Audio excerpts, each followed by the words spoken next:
Henshin! Sesuai info yang udah Ana kasih tahu kemarin, kalau episode kali ini tuh bukan ditulis oleh Ibu Junko Komura ya sebagai penulis utama, melainkan oleh Kaori Kaneko. Jadi 2 episode ke depan kita bakalan melihat Kamen Rider Gabu yang ditulis oleh beliau ya. By the way, beliau ini yang jadi head writer buat Kamen Rider Shinobi guys ya, dan juga beberapa project Kamen Rider yang lainnya. Jadi nggak usah skeptis dan ngomongin penurunan dulu ya, karena dari kemarin juga Ana kan udah ngomongin soal nurunin ekspektasi. Dan info tambahan juga yang harus Ana kasih tahu di awal, kalau penayangan Kamen Rider Gabu minggu depan itu libur guys ya.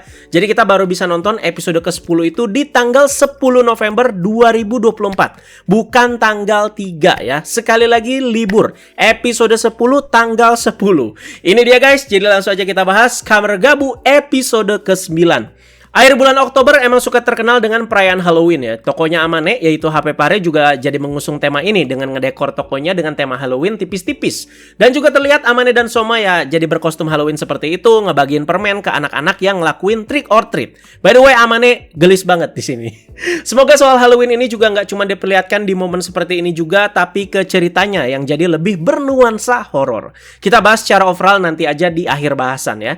Nah, trick or treat kan emang lebih ke anak-anak kecil yang ngelakuin ini ya, tapi Soma yang kayaknya baru tahu ya dan excited jadi ikut-ikutan trick or treat ke orang-orang.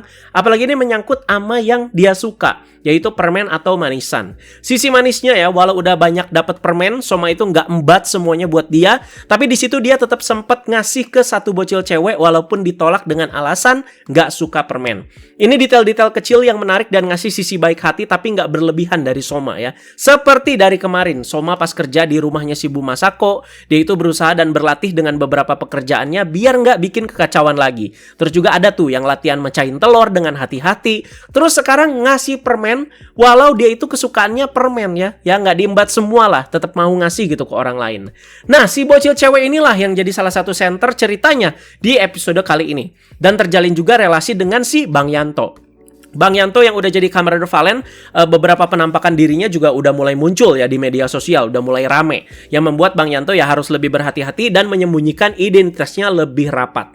Tanpa secara sengaja, Bang Yanto mendengar percakapan dari 2 bocil cewek yang habis latihan ngedance gitu ya. Dimana teman mereka bernama Tamura yang dideskripsikan paling jago ngedance-nya dikabarkan menghilang. Lokasi rumahnya itu ada di dekat terowongan misterius yang kabarnya juga itu merupakan terowongan misterius yang ada monsternya. Tentunya Bang Yanto ya jadi tertarik soal ini dan mencoba berbicara dengan si bocil cewek ini. Tapi sayang malah dikira orang jahat si Bang Yanto ya, sampai berakhir jadi kejar-kejaran sama si bocil cewek ini yang bernama Kirari Takase.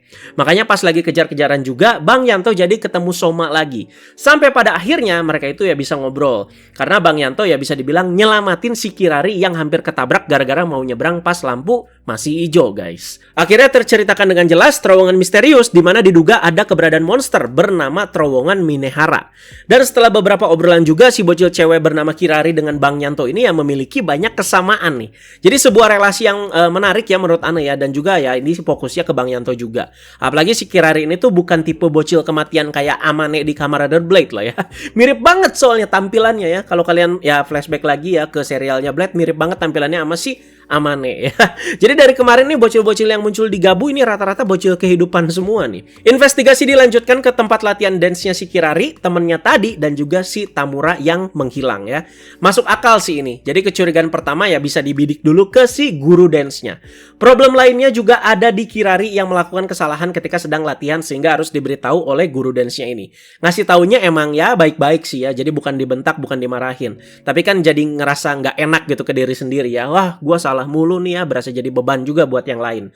Apalagi Kirari juga konsisten menolak ketika ada yang memberikannya permen atau manisan. Tadi pertama kan si Soma, terus sekarang guru dance-nya ya. Tujuannya ya nggak pengen makan yang manis-manis gitu, biar bisa hebat seperti si temennya, yaitu si Tamura. Terjadi lagi ya percakapan antara si Kirari dan Bang Yanto, di mana Kirari yang sedang bersedih ini ya berpikir untuk menyerah, tapi si Bang Yanto memberi himbauan kalau mau menyerah ya nyerah aja. Tapi kalau mau maju ya maju terus. Pokoknya balik lagi ke diri sendiri maunya gimana. Jangan terpaku sama orang lain. Si Kirari jadi menemukan kelegaan lah setelah obrolan ini dengan si Bang Yanto. Dan temennya yang rambut pendek, yang cantik, baik banget nyisain permen buat si Kirari dan dikasih ke dia pas mau pulang. Ini temennya kalau udah gede pasti jadi gelis banget nih. Tapi nggak tahu kenapa ya, bagian ini bikin Ane tuh agak curiga juga guys. Berlanjut ke Bang Yanto yang membuntuti si guru dance yang tampilannya jadi terlihat sangat mencurigakan ya. Pakai topi, pakai kacamata hitam, pakai jaket gede juga, dan gayanya itu kayak ngendap-ngendap. Apa jangan-jangan lagi nyembunyiin gabu yang ada di perutnya nih? Kecurigaannya kan ke situ kan ya. Jangan-jangan dia ini tuh Granyuto. Nah, yang diikutin itu temennya si Kirari yang cantik itu yang tadi Ana omongin ya. Apalagi jalannya itu ke arah terowongan Minahara tadi guys. Pas dilabrak dan dibuka paksa bagian perutnya, ternyata si guru dance ini tuh lagi masangin kairo di bagian perutnya. Karena lagi nggak enak perut dan pengen mencret. Jadi kairo itu ya semacam pocket dan juga body warmer gitu ya. Atau bisa kita sebut sebagai penghangat saku. Jadi si guru ini tuh ngikutin muridnya karena dia juga curiga dengan kabar ini guys ya, karena murid-muridnya juga beberapa pada hilang di terowongan. Jadi ya kayak punya responsibility lah sebagai guru. Gak lama ada satu anak yang jadi korban, tapi bukan temen si Kirari tadi guys ya. Temennya mah ya jalan ke atas. Jadi di sini ada satu bocil baru laki-laki yang terlihat lagi makan snack dan langsung dilahap sama si Granyuto ini. Tapi syukur dengan tepat waktu diselamatin sama Bang Yanto. Nah, jadi Granyuto yang disajikan kepada kita di cerita kali ini adalah Granyuto Yard ya namanya. Ada fact uniknya juga kalau kalian niat cek lebih ya, di mana Granyuto ini juga bisa diartikan sebagai Granyuto kue kering ya, dan diartikan lagi ke Prancis dan ditranslate lagi bisa juga jadi kue kulit kerang. Terjadilah pertarungan antara Bang Yanto yang berubah menjadi Kamer Valen melawan Granyuto satu ini. Jika kita mundur lagi ke episode kemarin, kan kita diperlihatkan dengan si kembar Jeep dan Shita yang baru aja dipecat. Di episode kali ini, Jeep dan Shita meminta kesempatan terakhir kepada si Rango Stomach ya, kakak mereka sekaligus kepala tertinggi dari si Stomach Company. Last chance lah untuk ngehabisin si Akagabu. Dan mereka meminta untuk diberikan 10 hari untuk menuntaskan ini semua. Nah, Rango kan udah tahu soal si Akagabu ini jadinya ya. Tapi sepertinya belum tahu kalau itu tuh adik tirinya sendiri, yaitu si Soma ya. Di episode ini ya diperlihatkan dia itu udah meratin si Soma, akan menarik untuk dinanti aksi pertamanya akan seperti apa as a big boss di serial ini sejauh ini ya. Nyilf Stomach juga membantu Jeep dan Shita dengan memberikan mereka sebuah alat ya. Dan juga kita bisa tahu kalau si Granyuto Yard yang suka makan anak-anak ini adalah Granyuto pekerjanya Jeep dan juga Shita. Terlihat dari dokumen yang mereka pegang. Ini juga agak curiga lagi, apakah si Nyilf ini tuh tulus ya ngebantuin dua adiknya ini atau ada akal bulusnya lagi. Jadi rencana Jeep dan Shita yang gak cuman itu aja, sementara si Valen bertarung dengan si Granyuto Yard, Soma juga dipancing nih sama si kembar ini ya. Jadi keranjang permennya diambil sama salah satu agen yang naik motor, sehingga Soma itu ngikutin dan diarahkan ke suatu tempat. Jadi kayak seperti gudang gitu dan dikunci. Ini pertama kalinya kita melihat Soma itu Henshin menjadi variasi form lainnya selain Popin Gami. Di sini Soma berubah dari bentuk manusianya bisa dibilang menjadi Gabu Chokodan form ya. Kan dari kemarin berubah ke form lainnya ya dari Popin Gami, dan juga ya Soma gitu ya dengan bentuk manusianya kan berubahnya ke Popin Gami terus ya. Nah, sekarang langsung ke variasi form lainnya. Jadi ya form yang sempat jadi highlight di 2 episode terakhir kemarin ya, yaitu si Chokodan ini tuh dibuat nggak berdaya di pertarungan ini. Ternyata alat yang diberikan dari Nyilf Stomach ke si Jeep dan juga Shita itu berupa tabung penembak laser yang bisa dikontrol dan juga bisa menembak ke segala arah, yang membuat si Soma ini juga kerepotan. Akhirnya diperlihatkan juga kelemahan dari beberapa variasi form si Soma ini ya. Jadi ya Chokodan ketika terkena tembakan lasernya langsung meleleh guys. Mungkin tembakannya panas guys ya. Jadi armor Soma yang terbuat dari coklat juga langsung meleleh. Begitu juga ketika berganti form ke si Fuamalo ya. Marshmallow-nya pas kena tembak ya meleleh guys ya. Dan sebelumnya ada detail kecil di mana kita diperlihatkan dengan marshmallow-nya yang kayak gosong-gosong gitu guys ya. Jadi bisa lihat tuh kita Fuamalo dengan armor yang kopong. Lucu juga ya, agak buntul gitu. Lewat panggilan si Soma datanglah Gochizo Gurukan yang baru tercipta di episode ini.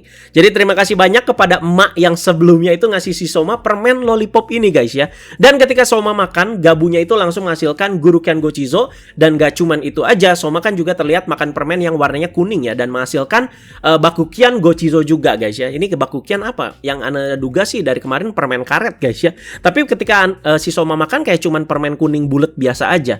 Uniknya ketika Gochizo Gurukian ini dipegang, bobotnya terasa berat banget ya.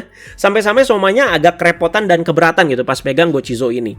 Visualnya pas Soma makan juga digambarkan ini tuh seperti kayak tiang permen gitu yang keras dan juga sulit untuk dihancurkan. Jadi permen gula kan memang seperti itu guys ya. By the way, Gochizo-nya juga sudah di-review guys. Muncullah variasi foam yang paling Anda suka di sini, yaitu Kamergabu Gurukian Foam. Pas gerak aja tanahnya sampai pada hancur gitu ya. Jadi Anda udah jelaskan teman-teman ya berkali-kali kenapa Anda juga suka banget sama foam ini ya. Jadi selain effortnya ya, terus juga bentuknya yang seperti Maximum Mighty X itu udah sering banget Anda jabarkan. Foam 1 ini emang keren lah pokoknya ya. Terus juga bulky, detailnya juga Anda suka. Kelebihan-kelebihannya ya sesuai penjelasan Anda tadi ya. Sesuai dengan bentuknya yang bulky juga, dia juga bisa nahan-nahan serangan guys ya. Terutama serangan laser dari si Jeep dan Sita dari alatnya si Nyaf Stomach tadi ya. Jadi ya geli-geli lah itu serangannya ya. Ada suara-suara robotiknya juga ketika foam ini beraksi. Dan ketika sudah menjadi foam ini dan Soma make Frukan guys ya, motor Frukan itu langsung datang dan berubah menjadi senjata buat si Gurukian ini ya. Oh begitu toh asisnya ya. Jadi ini tuh senjata berupa Gatling gun berukuran besar yang bisa menembakkan peluru-peluru permen. Jadi ini tuh basicnya kayak Frukan cuman dibalik gitu guys ya. Soalnya bagian roda si Frukan kan emang terlihat seperti kayak Gatling gun. Karena Gatling gun, moncong senjatanya pun bisa overheat. Dan lucunya, jadi ditiupin sama si Gochizo-nya. Dan semuanya ngomong terima kasih. Si agen pun ya langsung kalah dengan gampangnya guys ya. Ini berarti rencana Jeep dan Sita tinggal berharap ke si Granyuto Yard aja. Balik ke Bang Yanto, udah pertarungannya dengan si Granyuto Yard, dia itu menemukan bungkus snack dengan logo bakery yang familiar. Di awal episode ini, ketika dia itu lagi ngejar-ngejar si Kirari, Bang Yanto emang gak sengaja nabrak seorang pria yang membagikan snack di depan tokonya. Bang Yanto juga sempat ditawarin snacknya tapi nolak karena katanya nggak suka makan yang manis. Berarti nggak suka makan coklat dia ya. Sama kayak si Kirari itu ya. Nah kesamaan lagi tuh. Tapi Kirari sebenarnya sih suka ya, tapi nolak kan karena ya alasan mungkin biar lebih ideal dan juga pengen lebih jago kayak temennya itu guys ya. Lewat bungkus snack ini membuat si Bang Yanto ini tuh melanjutkan investigasinya dan kembali ke si toko snack tadi. Dan ternyata yang mengagetkan tokonya itu udah nggak ada. Jadi ya cuman tanah kosong aja gitu guys ya. Ditanyain ke orang juga emang tiba-tiba menghilang tokonya. Padahal katanya ketagihan sama si manisannya. Nah tapi ada jejak yang mencurigakan di situ. Kayak ada semacam jejak aspal gitu kalau kalian lihat ya. Nah coba kita investigasi sedikit di sini. Melihat lagi dari logo toko snacknya, sesuai yang Anda bilang tadi ya, nama tokonya itu Gato Kokyu. Yang kalau kita artikan ke bahasa Indonesia artinya itu kue kulit kerang. Karena bentuknya seperti kulit kerang guys. Dimana logo tokonya juga jelas-jelas terpampang ada kulit kerangnya. Jadi tebakan paling gampang dan terbaca ya Granyutonya si pria dengan baju hitam yang ngebagiin snack dan tabrakan sama si Bang Yanto tadi guys ya. Itu tebakan paling gampangnya. Tapi nggak tahu apakah mereka, terutama si penulis yaitu Kaori Kaneko itu mau mainin sedikit twist gitu ya. Ternyata Granyutonya siapa ya? Apa jangan-jangan bener nih Granyutonya si guru dance-nya guys ya. Karena ya setelah latihan dance ngapain juga gitu dia ngebagiin snack-snack ke si murid-muridnya ya. Terus juga terlihat di preview si Bang Yanto kayak apa ya, lagi henshin di tempat dance atau kayak di tempat taman kanak-kanak gitu ya. Dan soal footstep atau jejak yang seperti aspal di depan toko snacknya yang udah nggak ada, apa kalian juga bisa nangkep di sini maksudnya kemana? Coba kalian komentar di bawah ya. Semua jawabannya baru bisa kita ketahui 2 minggu lagi. Episode ini ditutup dengan si Kirari yang akhirnya makan snack di taman guys ya. Itu taman tempat dia itu janjian lagi ketemu sama si Bang Yanto. Tapi Granyutonya itu muncul di belakang dan siap ngelahap si Kirari. Emang snack kulit kerang ini tuh buat pemancing gitu ya, biar orang-orang yang makan itu merasa bahagia dulu baru dilahap sama si Granyutonya. Sekali lagi semoga ada twist di cerita yang sederhana ini ya. Jadi berganti penulis apakah menurunkan intensitas? Ya jelas ya. Tapi ini bukan episode yang buruk dan masih seru untuk dinikmati. Anda juga udah bilang alasannya di bahasan kemarin. Mungkin dari segi story akan sedikit santai seperti series Rider kebanyakan. Jadi ini juga jembatan menuju arc kedua dan juga menuju upgrade form dari Gabu setelah variasi form ini tuh selesai semua dimunculkan ya. Karena kan setelah Zaku Zaku Chip, Fuamalo, terus juga Chokodan dan akhirnya ini teman-teman ya, terakhir kita tuh disuguhi sama si Guru Kyan. Faktor tambahan juga karena sejak penayangan episode perdana Gabu nih ya sampai yang terbaru kemarin, beberapa materi yang dihidangkan ke kita itu sudah cukup bagus. Ya udah, coba eksekusi dengan cerita yang ringan seperti ini ya. Yang ceritanya itu ya atau satu monster itu 2 episode guys ya. Jadi fondasinya itu udah kuat. Masukin cerita yang santai sesekali tapi tetap membawa materi yang ada yang nggak masalah guys ya. Asal jangan keseringan aja ya. Karena Gabu kan ya serunya itu ya di cerita utamanya ya, apalagi Soma dengan si problem-problem familinya. Oke guys, itu dia pembahasannya. Jadi sekali lagi episode 10 bakal tayangnya itu tanggal 10 November guys ya. Untuk minggu depan penayangannya libur dulu. Jadi silakan kita diskusi soal episode ini. Jadi menarik juga case-nya. Jadi siapa tahu kalian tahu kira-kira siapa nih ya di balik si sosok Granyuto Yard ini ya. Jadi kita diskusi aja teori-teori soal episode kali ini dan juga prediksi soal episode kedepannya. Thank you for watching guys. Teman-teman jangan lupa like, share, dan subscribe. Ditunggu aja untuk updatean-updatean terbaru kalau memang ada ya. Jadi sekali lagi komentar di bawah soal episode atau soal cerita Gabu kali ini. Thank you guys. Bye-bye.